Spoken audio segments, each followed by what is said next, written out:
Žinote, yra skirtumas tarp tikėjimo ir pasitikėjimo.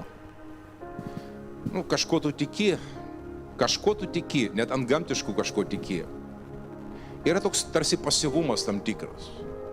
Bet pasitikėti yra kitas veiksmas. Tai tarsi atsiremti į kažką.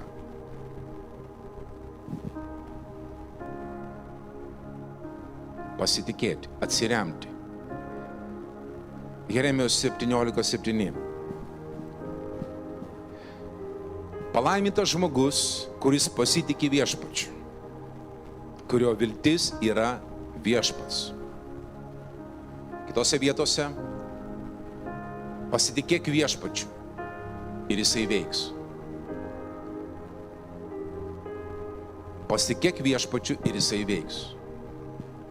Ne tik tai girdėti, tikėti jo pažadus, bet atsiremti ant jo pažadų ir pasitikėti juo. Tai štai pamokoje aš noriu paimti taip pat didelį gabalą iš to, ką aš kalbėjau. Bet paimti būtent iš Hebrajams laiško labai svarbią dalį. Hebrajams 10 ir 1 eilutė. Skaitome. Tu žinosi, kad 10 skyriui kažkas labai svarbaus yra parašyta.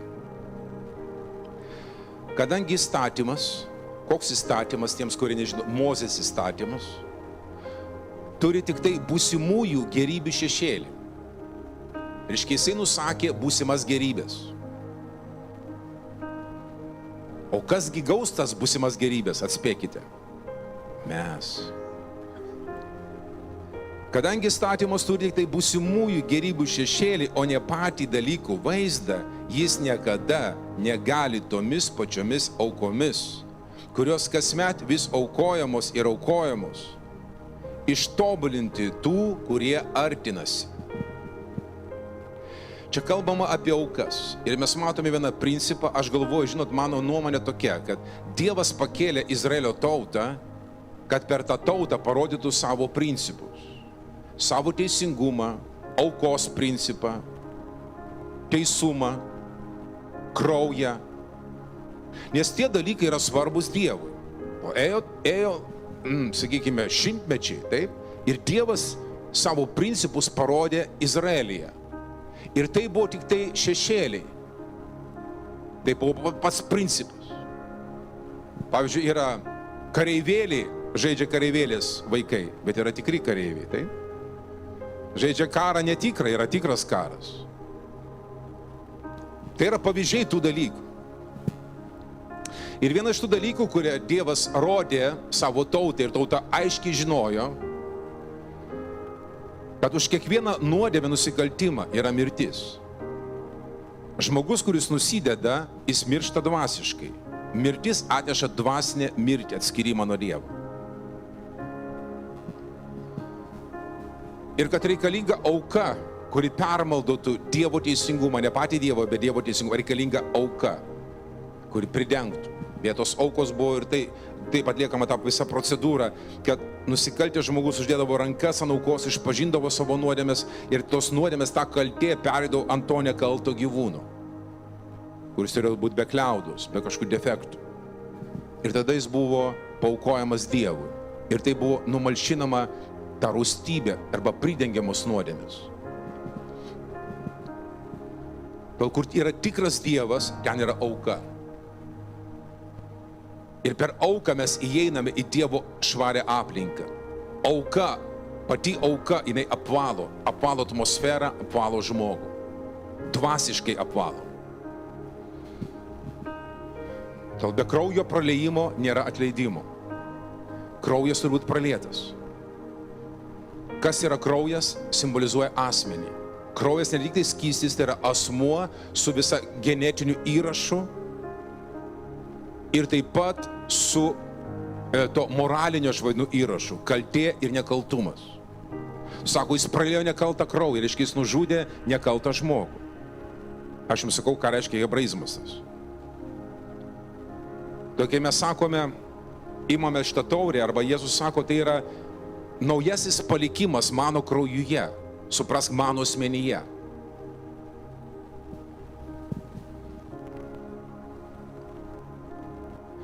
Taigi mes matome, kad įstatymas numatė aukas, kurios buvo aukojamos.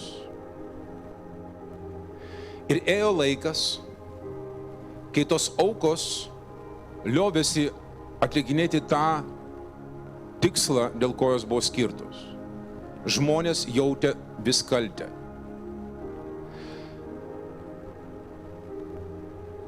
Kai mes aukojame aukas, žinote, yra, sakysim taip, aš bandysiu pasakyti tai, ką aš neskaidriai matau, bet aš matau, tai aš bandysiu perpasakoti, kas tai yra. Mūsų dvasia yra susijusi su dvasiniu pasauliu. Su dvasiniu pasauliu. Ir susijęti su dangaus viena institucija – teismu. Teismas, tai nėra tai, kad Dievas, ten yra teismas. Ir Danieliaus knygoje parašyta, ir atsisėdo teismas, ir prasidėjo teismas. Šalia jo buvo Dievo visagalio. Tas teismas viską registruoja. Viską registruoja, kas vyksta šioje žemėje. Nes jeigu to teismo nebūtų, čia būtų absoliutus chaosas. Tas teismas viską registruoja. Dabar tie, kurie klauso internetu, prabėgo, nieks nepastebėjo, nieks nepagavo. Pala, vaikeli. Viskas registruoja. Viskas registruoja. Viskas registruoja. Ir kai tas jau, sakykime, saikas to nusikaltėlio pasiekė kažkokią ribą, ateina rūstybė. Tas teismas paskelbė, rūstybė turi būti. Ir tai yra Dievo sanitarija, galima sakyti. Dievo visoji kūrinyje turi būti išvalyta nuodėmė. Kol kas dar jinai yra. Bet bus laikas, kai mūsų bus didžioji dauguma, kai mūsų bus 90 kažkiek procentų, tai mano nuomonė, tai neparašyta, mano nuomonė. Ateis viešpats ir apibendrins viską. Ir sako, visi bus surinkti. Mes būsime prikelti. Mes būsime tie, kurių neteis, nepasmer arba nenuteis. Mes būsime tie, kurie kartu su Dievu visagaliu teisime visą pasaulį ir angelus. Nes mūsų teismas įvyko tada, kai mes priėmėme Jėzų. Mums paskelbtas išteisinimo nuosprendis. Kiekvienam, kuris tiki Jėzumi. Tol tavo gyvenime nuteisimo arba pasmerkimo nėra. Taigi, žmogaus dvasia yra susieta su ten, su ta informacija. Ir ta informacija dvasiškais kanalais pereina. Žmogus jaučia kaltę savo dvasia. Ir tas kaltės pajutimas yra sąžinė arba sąmonė. Tai yra vienas žodis graikiškai. Sunidesis. Yra sąžinė. Šitą dalį mes jaučiame savo kaltumą arba nekaltumą. Ne tik kaltumą, bet ir nekaltumą. Šitą dalį mes jaučiame. Ir tai yra susieta su tuo. Tos žmonės, kurie jausdavo kaltę, jie nešdavo auką už tą kaltę, kad išsivaduotų nuo kaltės. Tie, kurie artinosi prie Dievo. Nes prie Dievo tu negali priartėti kaltas. Tu gausi galą nuo to švaros, moralinės teisinės švaros. Net angelai, kurie tarnavo jam, dalis angelų nusidėjo ir Dievas juos uždarė, jis sukaustė juos ir jie dabar laukia teismo.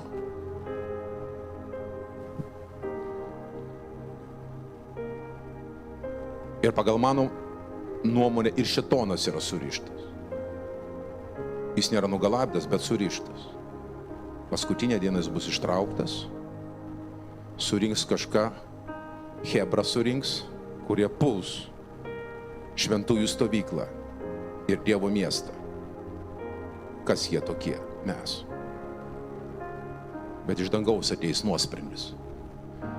Ir bus įmestas į ugnies ežerą, kur jau dabar yra žvėris ir netikras pranašas. Ir į tą ežerą bus įmesti visi tie, kurių vardo nebus avinėlio gyvenimo knygoje, avinėlio Zoje knygoje. Jeigu to vardo nebus, tai žmonės bus atskirti nuo viešpaties veido per amžius.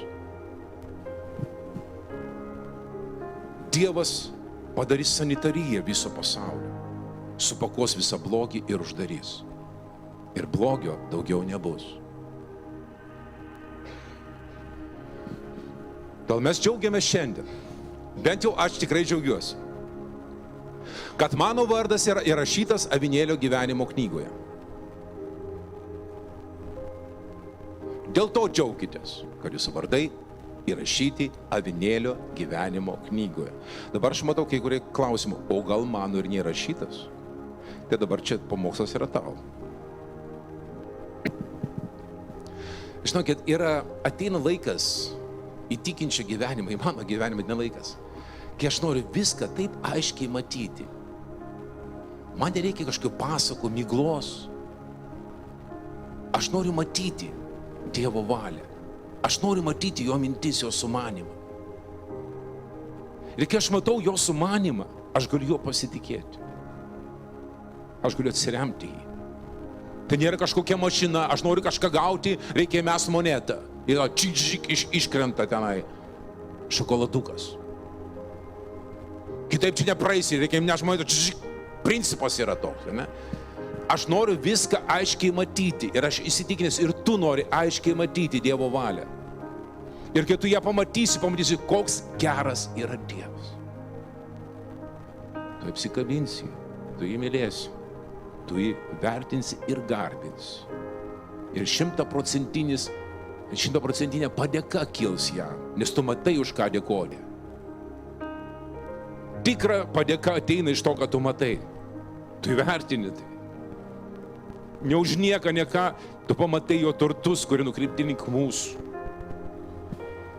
Tai yra didžiausias pasišventimas. Ne kažkokia ten bizūnas, žinai, varyk prie Dievo. O, aš pats noriu eiti tenai. Aš pats noriu nurimti jo meilį, suprasti jį ir pažinti jį. Ir atsipalaiduoti ir plaukti jo gyvenimo upį. Aš to noriu. Ir tu to nori. Todėl kartais kitus girdi teisingai interpretuotą Evangeliją ir tavo dvasia patvirtina, kad yra iš šventosios dvasios. Įsikibk to. Ir tuo žodžiu pasitikėk. Dievu pasitikėk dėl to ir to. Taigi skaitome toliau. Aukos, taip? Sakoma taip. Argi tos aukos nesiliautų, jeigu aukotojai vieną kartą apvalyti, daugiau nebejaustų sąžinėj nuodėmių. Ir kaip sakiau, kiti vertimai, čia yra ypač angliškai labai gerai, nebeturėtų daugiau nuodėmės sąmonės. Nuodėmės arba kaltės sąmonės. Sako, argi tos aukos nesiliautų, jeigu vieną kartą jau apvalyti, daugiau neturėtų nuodėmės arba kalto sąmonės. Bet kita eilutė, aš čia neįdėjau, bet metai iš metų jie aukoja aukas ir tai negali niekad jų nuraminti. Jų vis tiek sąžinė, kuri turi, dar ką pradėjau, jungti su dangum, jungti su Dievo teismu. Jinai vis nenurimsta, nes tos aukos per silpnos, kad visiškai nuramintų to garbintojo Dievo, ano laiko iki Kristaus sąžinė. 4 eilutė.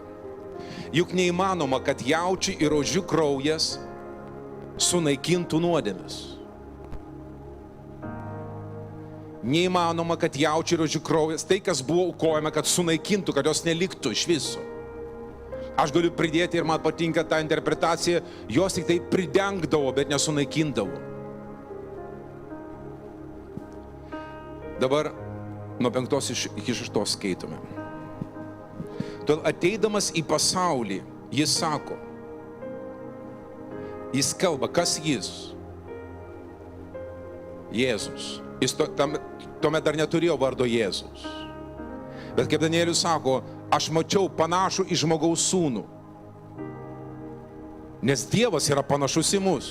Nes Dievas mus kūrė pagal savo atvaizdą ir pavydalą. Ir Jėzus dalyvavo kūrinyjoje. Nes per jį yra viso sukurta, kas regima ir neregima. Ar sostai, ar viešpatystės, ar kunigaikštystės sukurta per jį ir jam.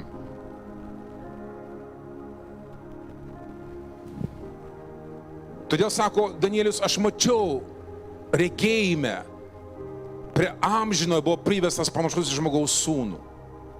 Ir ten buvo kalba. Ir amžinasis davė, sako, jam buvo tam panašaus į žmogaus sūnų atveju suteikta valdžia, šlovė ir karalystė. Kad visos tautos jam tarnautų. Taigi karalystė matome, bet aš kalbu apie tai, kad ko aš pabrėžiu, kad buvo pokalbis. Kai aš šiandien girdžiu apie tai, kad sakoma, čia trejybė yra išgalvotas kažkoks dalykas. Čia yra vienas Dievas ir 3 manifestacijos yra. Kažkoks net pastorius sako, Amerikoje sako, aš duosiu jums $10,000, jeigu jūs man įrodysit, kad trejybė yra. Norėčiau su juo pakalbėti ir 10,000 paimti. O argumentacija būtų paprasta. Ar gali pats su savim ten kalbėtis kažkas tai? Ane? Buvo privestas prie aukščiausiojo jo atvaizdas, fantomas. Ne, asmuo. Asmuo. Apie šventąją dvasią yra taip pat asmuo.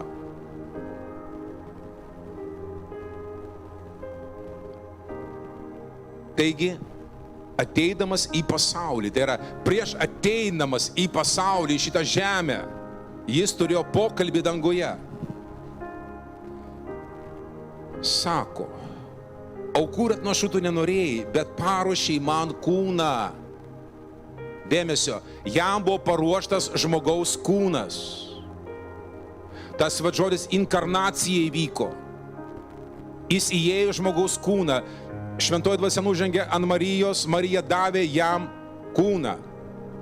Žmogišką kūną. Todėl Jėzus dažnai vadinamas žmogaus sūnus ir Dievo sūnus. Bet tai yra tai. Dievas apsigyveno kūne, paslapties gilybė. Dievas apsigyveno kūne, žmogaus kūne. Dievas apsigyveno žmogaus kūne. Filipiečiams parašyta, iš savo prigimties jis buvo Dievas. Savo prigimtimi, esybė, jis buvo Dievas. Bet jis paliko tą dievybę. Jis nesilgia kaip Dievas šioje žemėje, bet apsirengė kitą prigimtimi, ta prasme, esybė, tapo tarnu panašus į mus. Tol jame dievybė nesimatė jos, jinai buvo paslėpta. Ir tik tai išrinktieji, kaip sako, ne kūnas ir kraujas tai apreiškia, kad aš esu Dievo sūnus, bet tėvas, kuris yra dangoje, tau tai parodė. Paslėpta. Taigi Jėzus gauna žmogaus kūną, kad galėtų atstovauti žmonijai, kad galėtų atnešti didžiausią, išsamiausią, tobulą auką už visą žmoniją. Tuomet tariau, štai ateinu kaip knygos rietime apie mane parašyta. Taigi jisai žino, kas yra parašyta ir jis ateina kaip parašyta. Taigi knygos rietimas žinomas danguje, kas parašyta. O kas parašyta, išsipildys iki paskutinės jotos. Viskas išsipildo, ką Dievas pasakė. Viskas išsipildo. Ir apie jo ateimą buvo pranašauta pranašų. Pranašautojo ateimas, jo mirtis ir prisikėlimas. Pranašauta pranašų. Knygui parašyta. Jis daro viską tiksliai. Žiūrėk, jis dar kalba su tėvu. Tuomet tariau, štai ateinu kaip knygos rietime apie mane parašyta, vykdyti tavo, o Dieve, valios. Aš noriu šitą dalyką pabrėžti. Vykdyti tavo valios.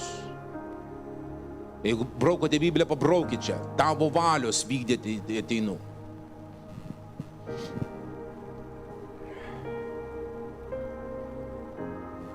Anksčiau pasakęs, aukų ir atnašų, deginimą atnašų ir atnašų, už nuodėmes tu nenorėjai ir nemėgai. Josgi aukojamos pagal įstatymą, taigi jo buvo potvarkis, bet tu jau jų nemėgai. Kiti mėgsta sakyti, Dievas sudarė tą pirmą sandorą, amžiną sandorą ir pabrėžė, ypač tie prožydiški krikščionys. Čiagi amžiną sandorą davė. Sako, saulė gali dingti, bet mano žodžiai nedings. Mano sandorą jūsų nepaliks. Taip, iš jo pusės tai yra jo pažadas. Bet kitur jisai tam pačiam laiške sako, jūs sulaužėte tą sandorą, jūs sulaužėte sandorą. Jūs sulaužėte sandorą. O žinokit, ten reikėjo padaryti tiek ir tiek, kad Dievą tokį gailestingą išvesti iš kantrybės. Aš dabar studijuoju, žinokit, aš paskaičiau Jeremiją, dabar skaitau Jezikėlį. Nu, ten sako, jūs kita sprendė tauta. Visai bara, atė vis tiek, apsisuka ir sako, pažiūrėkite, ateina šventikai, o jų širdį jie garbina stabus. Jiems patinka, stabai jos traukia. Jie ateina ir klausia mano patarimo. Pasakyk Viešpatie, ką mums daryti. Nieko jums neduosiu, špygą taukotą, aš paspridedu. Jūs turite stabus, jūs kita sprendė tauta. Kita sprendė tauta. Kol jau Dievui po to jau netvėrė viskas, sako viskas, paskutinioji pareina. Ir ištrėmė jos į Babilę, į Babiloną. Kai jie sugrįžo, sako, vėl sugrįžti, vėl viskas bus gerai. Vėl varė, iki tol, kol pradėjo žudyti visus pranašus, Dievo sūnų nužudė.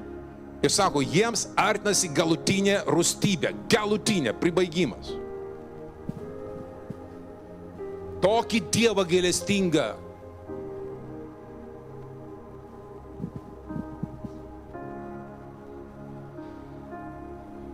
To sako, aukų ir atnašų ir deginimų atnašų už nuodėmes tu nenorėjai ir nemėgai. Ir sako, neneškit aukų, man jos netinka, man dvokia.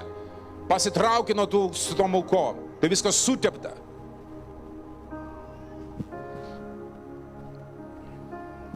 Jos aukojimas pagal įstatymą. Paskui paskelbė, štai ateinu vykdyti tavo, o Dieve, valios. Jis panaikina vieną, kad įtvirtintų kitą. Tos valios, kurios vykdyti atėjo, dėka esame Jėzaus Kristaus kūno auka vieną kartą pašventinti visiems laikams. Ten tos aukos šventindavo, tos aukos kažkiek valė ir panašiai. Daug kartų. Sako, Kristų turbūt reikėjo nuo pasaulio sutvėrimų daug kartų mirti ir kentėti. Bet jis vienintelė auka, superinė auka, tobula auka. Viena auka jis padarė tobulus teisumo prasme, šventinamosius. Tos valios dėka. Jėzus kitoje vietoje sako, aš atėjau vykdyti ne savo valios, bet valios to, kuris mane siuntė. O mano siuntėjo valia, kad kiekvienas, kuris regi sūnų ir jį tiki, nepražūtų, bet turėtų amžiną zoją, amžiną gyvenimą.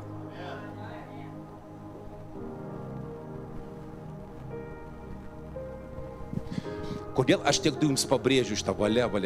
Klausykit, čia yra Dievo sumanimas. Čia Dievo kryptis.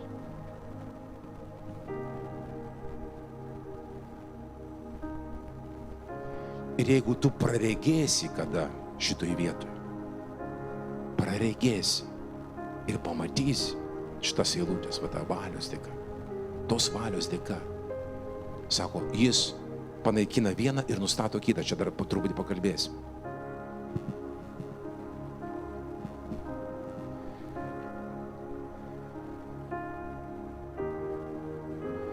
Matysi, kad Dievas nekenčia mirties,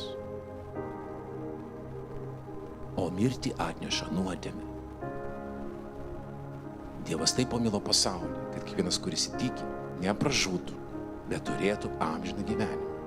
Dievas gi nesiuntė sūnaus, kad jis pasmerktų pasaulį, bet per jį pasaulis gyventų.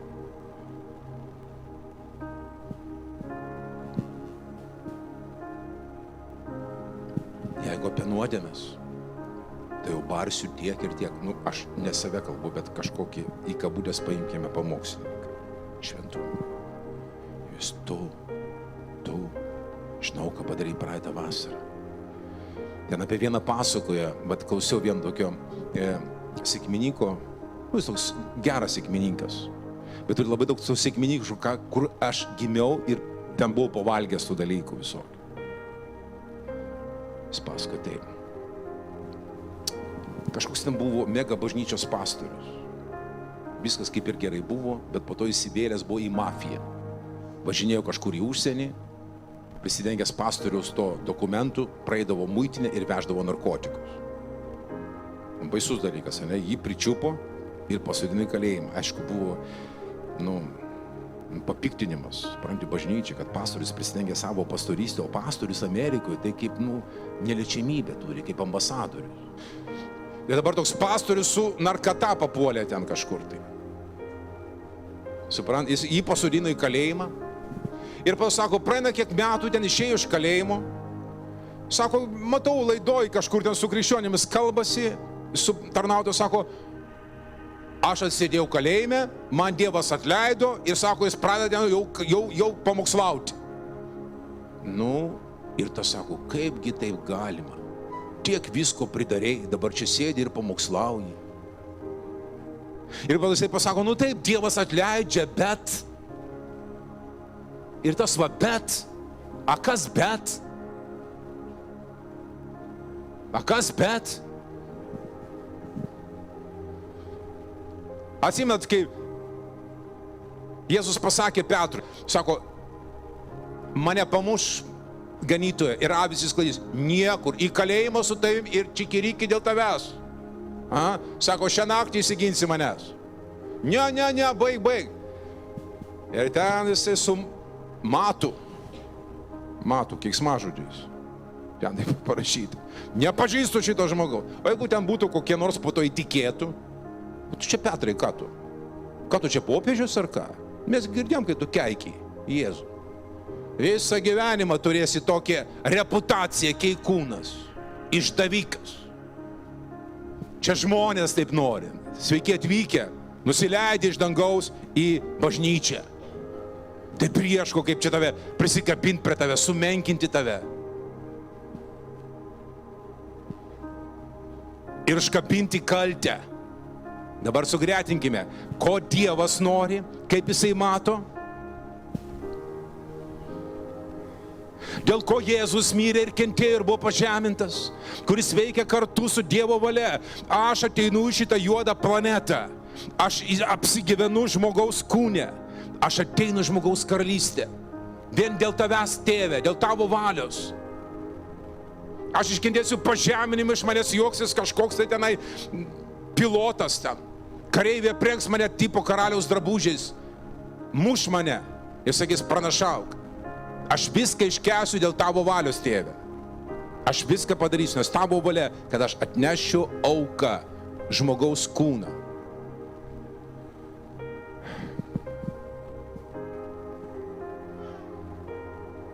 Mano šitą dalis vadinasi taip. Dievas padarė viską, kad gyventum. Pasitikėk. Aš jums sakau, šitą temą studijuokit, užduokit klausimą, medituokit, apmastykit. Čia Tėvo širdis. Karalystė jau atėjo, karalystė yra čia. Ir jo valia atėjo tavo gyvenimą. O jo valia, kad tu būtum gyvas, kad tu gyventum amžinai. Ir tai įvykdė Jėzus, atėjęs į šią žemę. Jis vykdė Tėvo valią. Nes Tėvas nenori, kad tave geltų kažkas tai ir marintų tave. Jis paruošė avinėlį. Kaip atsimeta Abraomas sako, jo klausimas, o kur avinėlis? Ugnis yra. Dievas parengs savo avinėlį. Dievas tėvas parengė savo avinėlį, kuris buvo nužudytas dėl mūsų nuodėmių, visų mūsų nuodėmių. Ne tik nuodėmių daugiskio, visos mūsų nuodėmės. Viskas buvo užkelta ant jo. Ir dabar šita žinia yra supakuota į mokymą. arba tikėjimą, arba doktriną. Krikščionišką tikėjimą yra supakuota šita žinia. Šita žinia yra centre Evangelijos, centre Kristaus tikėjimo. Centre. Ne kalno pamokslas, nebūk geras, ten būk geras, supratau. Tėvų klausyk, supratau. Stenkis neištvirkauti, supratau. Čia tokia Evangelija padarė. Kristaus auką išėmė. Dievo valią išėmė. Makaronus kabina. Tais makaronais gyvena. Sako, mes gerbėme Jėzų, bet tai, ką Jėzus padarė, jie to nepriima. Jie to netiki. Jie to nepasitiki. Ir stato savo pastatus. Sveiki atvykę į bažnyčią. Jūs girdėjote šitą terminą išteisinti tikėjimą. Aš jau kažkada norėjau truputį dar pakalbėti. Išteisinti tikėjimą. Jeigu mes esame išteisinti tikėjimą, išteisinti reiškia išteisinti. Reiškia nieko mumise nėra to, kas neišteisinta. Kas kaltins Dievo išrinktuosius? Dievas juos išteisino.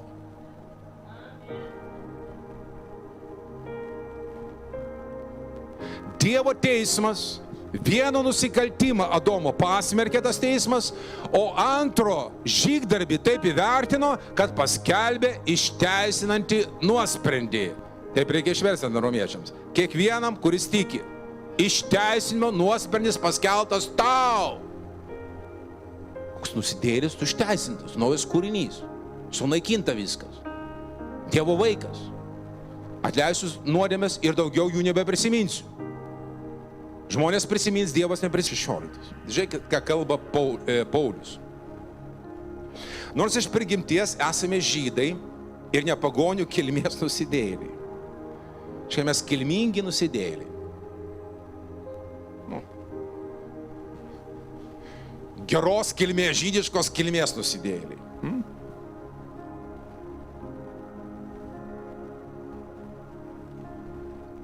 Žinome, jog žmogus išteisinamas ne Mozės įstatymo darbais, bet tikėjimu į Jėzų Kristų arba Kristaus tikėjimu. Mes įtikėjome Kristų Jėzų, kad būtume išteisinti Kristaus tikėjimu, evangeliniu tikėjimu, o ne įstatymo darbais. Nes įstatymo darbais nebus išteisintas ne vienas žmogus. Noriu paklausti, ar Paulius iki Kristaus, kol jis sutiko, ar jis tikėjo Dievu? Ar visi, kurie laiko įstatymų, jie tiki Dievu? Tiki Dievu. Ir matom, kad tas tikėjimas, apskritai tikėjimas, kad Dievas yra, jo nepadaro, neatneša to išteisinimo, apie kurį mes šiandien kalbame.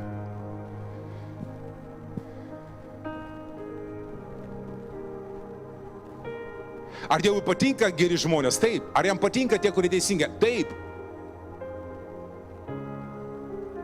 Bet tau, Nikodemai, reikia atgimti iš aukštybės. Tavo prigimtis turi būti pakeista, kad tu galėtum pamatyti karalystę ir ją įeiti. Ir jeigu jūsų teisumas nebus didesnis už farizėjų teisumą, jūs negalite įeiti į Dievo karalystę. Tai mūsų neaktualu, mes jau įėję. Taigi mano šiandien žinia yra tokia labai paprasta ir nepaprasta ir tikrai dieviška. Aš tikiu, jūsų dvasia patvirtina. Šiandien mes kalbam, aš tik tai vieną punktą paėmiau. Pasitikėk juo, kad jisai išsprendė tavo nuodėmės problemą. Pasitikėk juo, kad jis išgelbėjo tave tobulai, kad jis išlaisvino tave iš tamsybių valdžios ir perkelė į mylimo sūnaus karalystę. Ir tavo vardas užrašytas gyvenimo knygoje danguje. Ir jisai tave paruošia ir ruošia sūnaus atvykimui. Ištikimas yra tas, kuris mus šaukia, jis ir vykdys. Dėkoti ir pasitikėti. Ir pasitikėti. Suprask, suvok, patikėk ir pasitikėk.